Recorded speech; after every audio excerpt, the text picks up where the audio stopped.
কোনো রকম ডিম ছাড়া শুধুমাত্র সুজি দিয়েই তৈরি করে নিতে পারবেন একেবারে তুলোর মতো নরম তুলতুলে মালাই কেকের রেসিপি। আর এই মালাই কেক একবার কাউকে বানিয়ে খাওয়ালে সারা জীবন মুখে স্বাদ লেগে থাকবে। আর এতটা শর্টকাটভাবে তৈরি করে দেখাবো, একবার দেখে নিলে যে কেউ তৈরি করে নিতে পারবে। আসসালামু আলাইকুম বন্ধুরা, কিচেন বাঙালিয়ানা চ্যানেলে আপনাদের সবাইকে স্বাগত জানাই। এইভাবে মালাই কেক তৈরি করে অতিথি আপ্যায়নেও আপনারা ডেজার্ট হিসাবে পরিবেশন করতে পারবেন। দেখবেন একবার বানিয়ে কাউকে খাওয়ালে আবার বানানোর রিকোয়েস্ট আসবে। চলুন তাহলে ঝটপট মালাই কেকের রেসিপি দেখে নেওয়া যাক। তো সবার প্রথমে একটা মিক্সিং জারের মধ্যে 1 কাপ পরিমাণ সুজি নিয়ে নেব। এবার এখানে 1 কাপ সুজির জন্য আমি হাফ কাপ চিনি নিয়ে নিচ্ছি। চিনির পরিমাণটা আপনারা এখানে কমিয়ে বা বাড়িয়েও নিতে পারেন। এবার এই সুজি আর চিনিটাকে একটু ভালো করে গুঁড়ো করে নিতে হবে। তো আমি সুজি আর চিনি একসঙ্গে প্রথমে গুঁড়ো করে নিয়েছি। এবারে মিক্সিং জারের মধ্যে বাকি উপকরণগুলো দিয়ে দেব। একেবারে শর্টকাটভাবে আপনাদের তৈরি করে দেখাবো। এই ব্যাটারটা তৈরি করতে আপনাদের কোনো রকম ঝামেলা হবে না। এবার এখানে 1/4 কাপ কাস্টার্ড পাউডার দিয়ে দিচ্ছি। আপনাদের হাতের কাছে কাস্টার্ড পাউডার না থাকলে আপনারা তার জায়গায় কর্নফ্লাওয়ার কিংবা ময়দা বা আটা দিতে পারেন। এবার তার সাথে 1/4 কাপ টক দই দিয়ে দিয়েছি। আর তার সাথেই দিয়ে দিচ্ছি 1/4 কাপ গলানো বাটার। বাটারের পরিবর্তে সাদা তেল কিংবা ঘিও ব্যবহার করতে পারেন। আর 1 কাপ যেহেতু সুজি নিয়েছি, তাই 1 কাপের থেকে একটু কম দুধ দিয়ে দিতে হবে।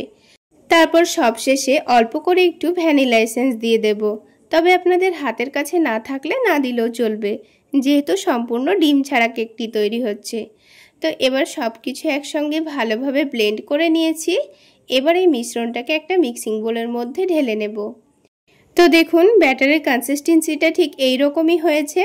এবারে ব্যাটারটাকে আমাদের 15 মিনিট মতো রেস্টে রেখে দিতে হবে, কারণ যেহেতু এটা সুজির ব্যাটার, তাই সুজিটাকে রেস্টে রাখলে অনেকটাই ফুলে যাবে আর অনেকটা ঘনও হয়ে যাবে।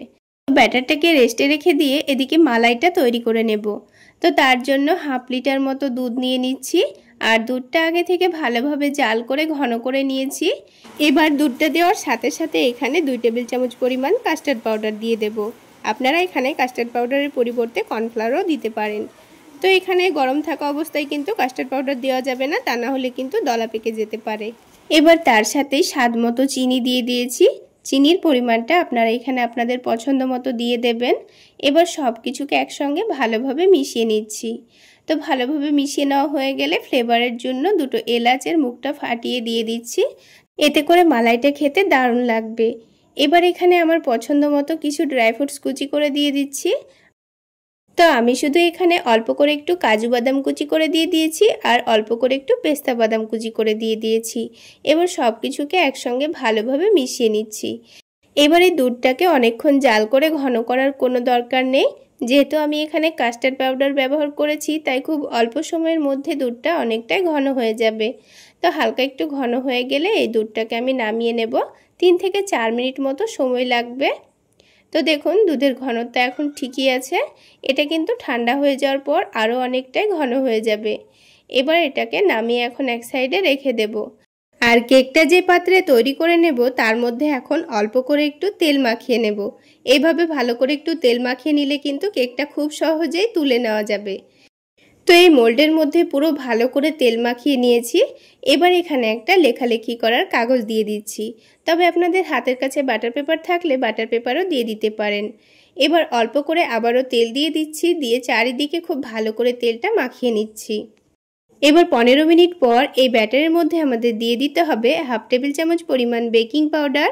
তার সাথেই হাফ টেবিল চামচের থেকেও কম দিয়ে দিতে হবে বেকিং সোডা। তবে আপনারা বেকিং পাউডার বেকিং সোডার জায়গায় ইনোও ব্যবহার করতে পারেন। এবার এখানে 4 টেবিল চামচ পরিমাণ দুধ নিয়ে নিয়েছি। দুধটা প্রথমে অল্প করে দিয়ে দিয়েছি। আর এই ব্যাটারটা দেখুন আগের থেকে কিন্তু অনেকটা ঘনও হয়ে গেছে। তো এখানে কিন্তু 4 টেবিল চামচ পরিমাণ দুধ আমি অল্প অল্প করে দিয়ে পুরোটাই দিয়ে দিয়েছি। তারপর একই ডাইরেকশনে ঘুরিয়ে ঘুরিয়ে ব্যাটারটাকে খুব ভালো করে মিক্স করে নিতে হবে। তো দেখুন কিছুক্ষণ সময় নিয়ে আমি ব্যাটারটাকে খুব ভালো করে মিশিয়ে নিয়েছি। মিশিয়ে নেওয়ার পর এবার এই ব্যাটারটাকে কিন্তু আর আমাদের রেস্টে রাখতে হবে না, সাথে সাথেই বেক করে নিতে হবে। আর এই ব্যাটারের কনসিস্টেন্সিটা দেখুন। তো ঠিক এই রকম ঘনত্বেরই একটা ব্যাটার রেডি করে নিতে হবে। এবার এই ব্যাটারটা যে মোল্ডটা আমি রেডি করে রেখেছিলাম তার মধ্যে দিয়ে দেব।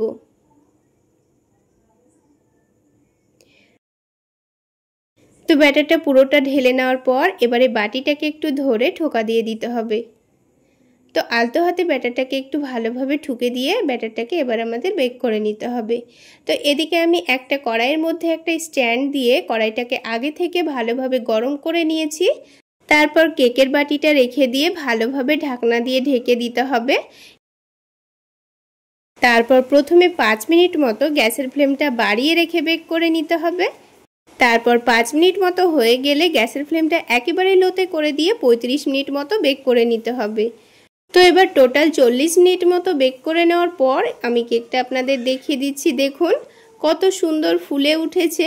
আর কেকটা পারফেক্ট বেক হয়ে গেছে কিনা আমি আপনাদের একটা কাঠি দিয়ে চেক করে দেখিয়ে দিচ্ছি। তো দেখুন কাঠিটা কিন্তু একেবারে ক্লিন বেরিয়ে এসেছে, তার মানে কেকটা আমাদের হয়ে গেছে।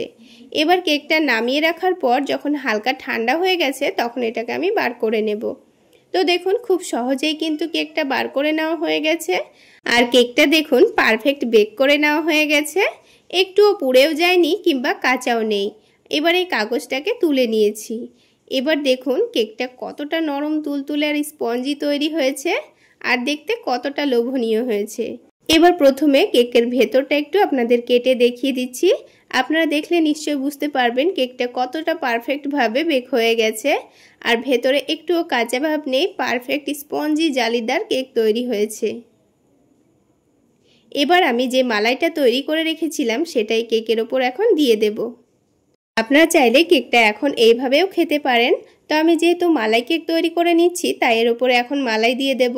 তো মালাই দেওয়ার জন্য একটা কাঁটা চামচ দিয়ে প্রথমে কেকটাকে এইভাবে করে একটু ফুটো করে নিতে হবে যেন মালাইটা এর ভেতরে ভালোভাবে ঢুকতে পারে। তো ভালোভাবে কাঁটা চামচ দিয়ে ফুটো করা হয়ে গেল। এবার এই মালাইটাকে হালকা একটু গরম করে নিয়েছি। তো দেওয়ার সময় কিন্তু মালাইটা হালকা একটু গরম করে নিতে হবে, তাহলে কিন্তু খুব সুন্দরভাবে কেকের মধ্যে মালাইটা ঢুকে যাবে। আর ফুটো করার জন্য কিন্তু ভেতরে খুব সুন্দরভাবে মালাইটা ঢুকে যাবে। তো পুরো মালাইটাই এখন এই কেকের ওপর চারিদিকে ভালোভাবে দিয়ে দিচ্ছি। আপনারা চাইলে কেকটা মালাই না দিয়েও খেতে পারবেন, খেতে কিন্তু দারুণ লাগবে।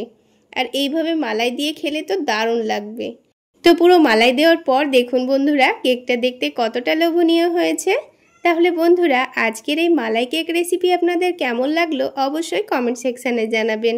আর ভালো লাগলে একটা লাইক শেয়ার করে দেবেন। আর আমার এই সহজ রেসিপিগুলো যদি ইউটিউব চ্যানেল থেকে দেখে থাকেন চ্যানেলটি সাবস্ক্রাইব করে দেবেন।